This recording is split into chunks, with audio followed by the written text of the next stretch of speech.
할렐루야, 한 주 만에 다시 인사드립니다. 신해산학교 아주 오래된 기적 두 번째 강의 함께 시작해 보겠습니다. 지난 시간 우리는 노아와 홍수 기적을 살펴보았습니다. 한번 뒤집어 볼까요? 노아의 두 가지 모습을 살펴보았었죠. 하나는 노아가 얼마나 믿음의 사람이었는지, 그가 하나님이 말씀하시지 않으면 행동하지 않았다. 노아는 논리를 따르는 사람이 아니라 하나님의 음성을 따르는 믿음의 사람이었다 라는 것 살펴보았습니다. 또 반면에 그런 믿음의 인물 노아였지만 그랬던 노아도 무너질 때가 있었다. 성경은 결코 사람을 절대적으로 높이지 않는다. 사람은 언제든지 무너질 수 있는 존재이기 때문에 우리는 서로를 이해하고 용납할 줄 아는 그런 신앙생활을 해야 된다라는 것 살펴보았습니다. 오늘 강의 조금은 교양 있게 시작해 볼까 합니다. 이 영상을 여러분이 지금 유튜브로 보고 계시다면요, 영상 밑에 설명이 있는 부분에 다른 영상을 보실 수 있는 링크 주소가 하나 첨부되어 있을 겁니다. 그 영상을 한번 보고 오시면 어떨까요? 한 3분 정도 하는 음악인데요. 영상을 듣고 다시 오셔서 이 강의를 들으셔도 좋을 것 같습니다.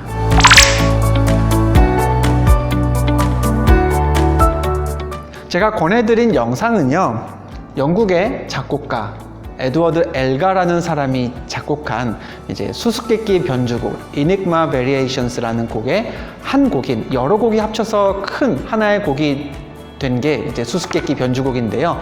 그 중에 작은 한 곡, 님로드라는 곡입니다. 이 님로드 무슨 이름일까 해가지고요, 제가 이 곡을 처음 들었을 때 한번 사전을 찾아본 적이 있습니다. 이 곡 자체가 엘가라는 사람이 자기 주변의 사람들을 한 사람 한 사람씩 떠올리면서 작곡한 곡이다 라고 알려져 있는데요, 이 님로드라는 이름을 검색해 본 결과 이렇게 설명이 되어 있습니다. 성경에 나오는 유명한 용사 또는 사냥꾼이라고 사전에 설명이 되어 있었습니다. 아마 이 작곡가 엘가가 이 곡을 작곡하면서 떠올렸던 그 지인이 굉장히 용감한 사람이거나 아니면 사냥을 또 좋아했던 사람일 것으로 생각이 됩니다. 그럼 이 님로드라는 인물이 성경에 어디 나오나? 창세기 10장 8절에서 9절을 보겠습니다. 구스가 또 니므롯을 낳았으니 그는 세상의 첫 용사라. 그가 여호와 앞에서 용감한 사냥꾼이 되었으므로 속담에 이르기를 아문은 여호와 앞에 니므롯같이 용감한 사냥꾼이로다 하더라. 보시면요, 성경에는 니므롯이라고 기록된 인물이 소개되었습니다. 이 니므롯이 우리 성경에는 니므롯으로 번역이 되어 있지만 이제 영어권에서는 님로드라고 부르기도 하고요. 또 성경은 이 인물을 구스의 아들이라고 기록했죠. 성경에서 구스는 함의 아들, 즉 노아의 아들인 함의 아들이라고 되어 있습니다. 즉 제가 조금 전에 설명해드린 니므롯이라는 사람은요, 노아의 증손자뻘이 되는 사람입니다. 이 함의 자손인 니므롯의 거처가 어디일까요? 창세기 10장 10절 말씀을 보면 니므롯의 거처가 이렇게 소개되고 있습니다. 그의 나라는 시날 땅의 바벨과 에렉과 아갓과 갈레에서 시작되었으며, 시날이라는 지명과 함께 바벨이라는 단어가 언급되고 있습니다.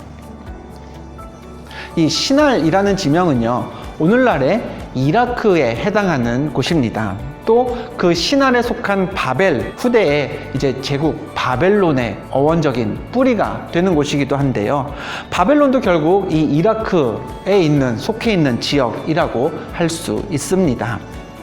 자, 그러면요, 이런 배경에서 함의 자손인 니므롯, 그가 살던 곳 시날 땅의 바벨이란 곳을 배경으로 시작되는 바벨탑 이야기를 한번 좀 더 깊이 들여다 보도록 하겠습니다. 자, 오늘은요, 저와 함께 두 가지를 살펴보려고 합니다. 바벨탑의 기적, 이게 왜 하나님을 노엽게 했는가? 무엇이 도대체 문제였던가? 그걸 살펴보려고 하는데요. 바벨탑 이야기의 시작, 그 배경을 먼저 확인해 보죠. 창세기 11장 2절의 말씀입니다. 이에 그들이 동방으로 옮기다가 신할 평지를 만나 거기 거류하며 라고 했습니다. 조금 전에 10장에서도 언급됐던 부분이었죠. 신할 평지가 등장합니다. 이라크에 해당하는 곳이라고 했죠. 자, 이 바벨탑을 세우던 사람들은요, 그 바벨이라는 땅에, 신할 평지 바벨이라는 땅에 탑만 세운 것은 아니었습니다. 이게 중요한 부분인데요. 창세기 11장 4절에서 5절 말씀을 볼까요?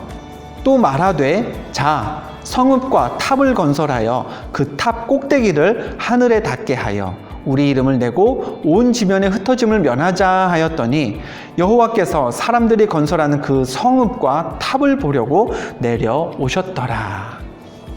자, 보이시나요? 사람들은 탑만 건설한 게 아니었습니다. 무엇을 함께 건축했죠? 성읍과 탑을 함께 세워 나갔습니다. 그럼 이게 왜 중요한가 한번 볼까요? 현대적인 개념입니다만 우리는요, 국가라는 것이 성립하기 위해서는 세 가지가 있어야 된다라고 현대 사회학자들이, 정치학자들이 그렇게 규정합니다. 그 세 가지란 무엇이냐? 주권, 영토, 국민이라고 할 수 있는데요. 자, 하나님의 나라가 지금 우리가 살고 있는 이 국가, 나라라는 개념과 동일한 것은 물론 아니지만 한번 이 현대적인 개념을 하나님의 나라에 끌어와서 함께 생각해 보겠습니다. 하나님의 나라를 하나의 국가라고 볼 수 있다면 그 나라의 주권은 누가 가졌을까요? 물론 대장 되신 예수님, 우리 아버지 하나님이 갖고 계십니다. 그럼 하나님의 나라의 영토는요, 하나님이 창조하신 모든 세상이 하나님의 나라의 범주 안에 들 겁니다. 그럼 그 나라의 국민은 누구죠? 하나님의 백성, 예수를 그리스도로 믿고 구원받은 하나님의 백성 전체라고 할 수 있습니다. 그런데요, 오늘 성경에 등장하는 이 바벨탑 기적에 등장하는 사람들에게 이 개념을 한번 적용해 볼까요? 보겠습니다. 창세기 11장 4절을 참고해 보면요, 바벨탑에 참여한 사람들에게 주권, 나라를 다스리는 주체가 누구냐를 살펴보면 자기 자신입니다. 왜요?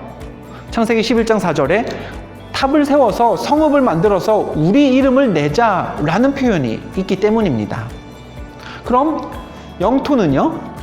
네, 신할 평지 바벨이란 땅으로 정해졌습니다. 누가 정했죠? 하나님이 얘들아 여기 살아라 정해주신 게 아니었습니다.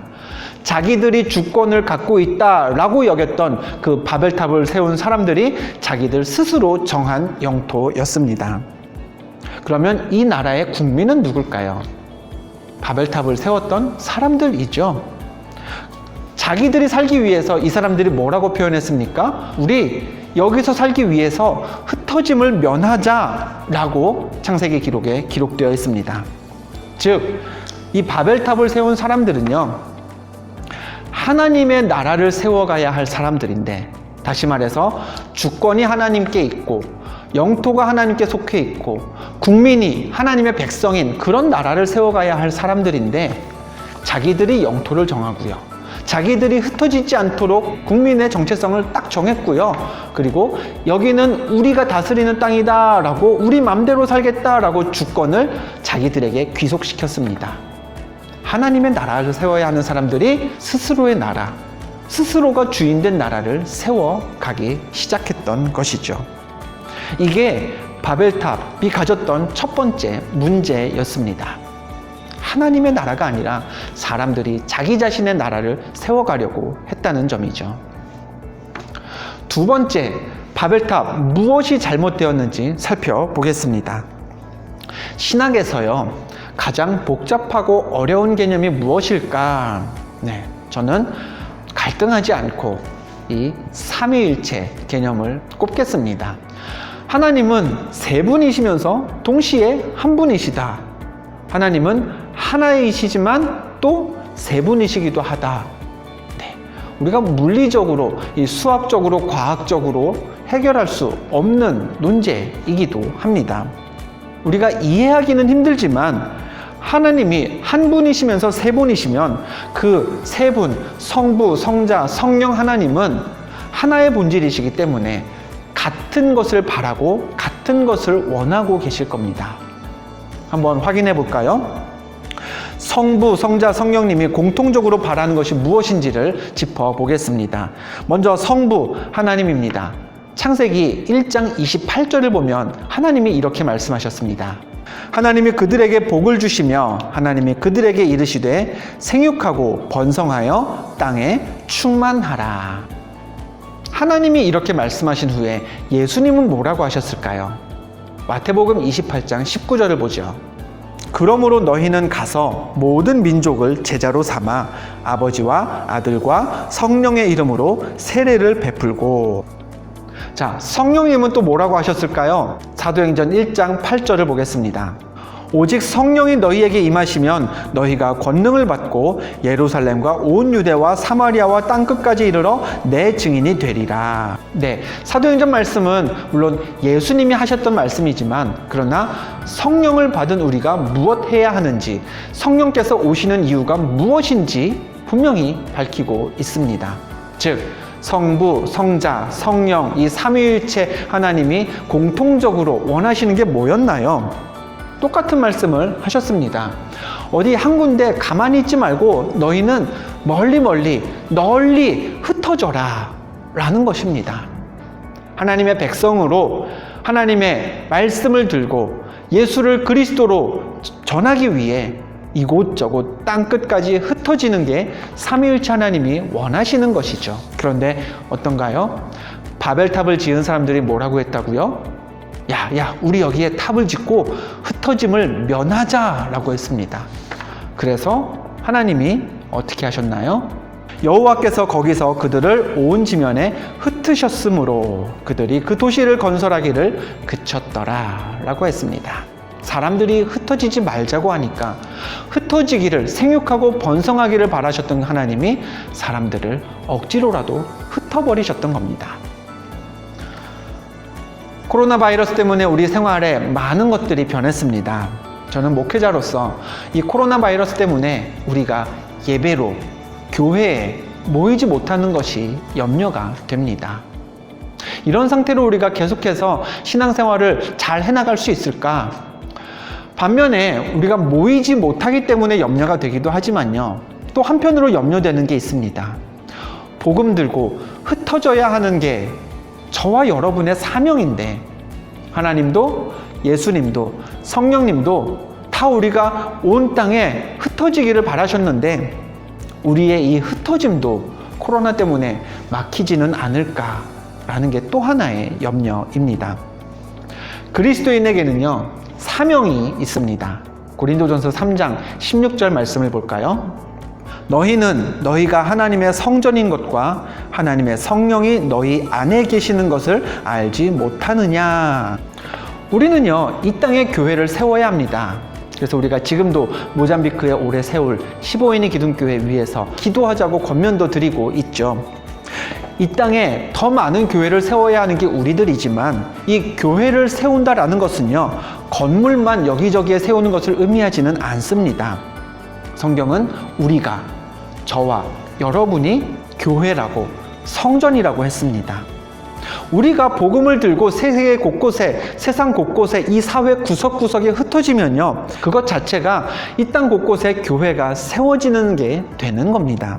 성전인 우리는 흩어져야 삼위일체 하나님의 부르심에 합당한 삶을 사는 거라고 할 수 있겠습니다. 우리는 복음을 들고 흩어져야 합니다. 한 사람의 예외도 있어서는 안 됩니다. 그래야 하나님이 우리의 삶을 통해 기뻐하실 것입니다. 자, 바벨탑 사건 무엇이 문제인지 두 가지를 살펴보았습니다. 첫 번째, 우리는 하나님의 나라를 세워가야 하는 존재입니다. 근데 바벨탑을 세웠던 사람들은 자기 자신의 나라를 세웠죠. 주권도, 영토도, 국민도 다 자기들이 정해서 자기들이 흩어짐을 면하자라고 자기들의 나라를 세웠습니다. 그래서 하나님이 그들을 흩으셨습니다. 언어까지 달리 해가면서 말이죠. 두 번째, 하나님은요 사람을 창조하셨을 때부터 성자 예수님이 오셨을 때 그리고 오순절 성령이 임하셨을 때 언제든지 시종일관 우리가 흩어지기를, 온 땅에 복음 들고 퍼져나가기를 바라셨습니다. 그런데 바벨탑을 세웠던 사람들은 그러지 않았죠. 하나님의 원하심을 거슬렀습니다. 그렇기 때문에 하나님이 그 탑을 무너뜨리고 사람들을 흩으셨습니다. 여기까지 바벨탑 기적 살펴보았습니다. 이제 이 강의를 들으신 여러분, 나의 나라가 아니라 하나님의 자녀된 우리는 하나님의 나라를 세워가야 한다라는 것을 꼭 기억하시기 바랍니다. 그 나라의 주권은 누구에게 있죠? 하나님께 있습니다. 더불어서 우리들은 코로나 바이러스가 아무리 이 땅에서의 복음 전파를 어렵게 해도 결국에는 복음 들고 세상으로 나가야 하는 사람이다라는 것 꼭 기억하시고요. 한 주간도 말씀으로 그 가르침을 잘 가슴에 새겨두시고 승리하는 삶을 사시는 여러분이 되셨으면 좋겠습니다. 다음 주에 아주 오래된 기적 세 번째 시간이자 마지막 시간이 되겠습니다. 다음 주에 소돔과 고모라의 기적으로 여러분과 다시 만나겠습니다. 승리하세요.